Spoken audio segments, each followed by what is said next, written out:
Hello, good morning. So Ed, for today, personal tip ang aking personal payo para sa araw na to. Well, katapos lang natin mag-jogging, ano. So ang payo ko para sa araw na to ay para dun sa mga nagpaplano mag-asawa, no. So as much as possible, ang personal payo ko, wag nating mamadaliin. Una sa lahat, lalo kung hindi pa tayo handa financially, wala tayong stable na income, trabaho, negosyo, kung ano pa man, no. Kumbaga wala tayong pagkukuhanan ng ating alam mo na, magiging budget sa buhay pag-aasawa, no? Second, kung sakali man nakapagtapos ka ng pag-aaral, maswerte ka na nakapag-aaral ka, hanggat maaari wag mo mamadali ng pag-aasawa.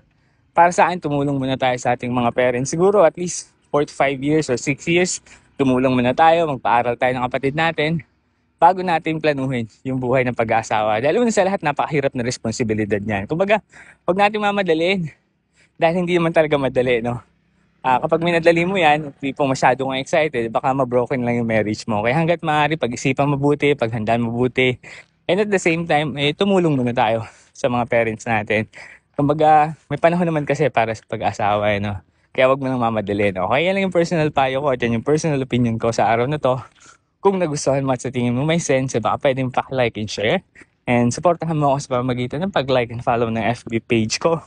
Ganoon rin yung TikTok at syempre yung YouTube. Yun lamang. Salamat.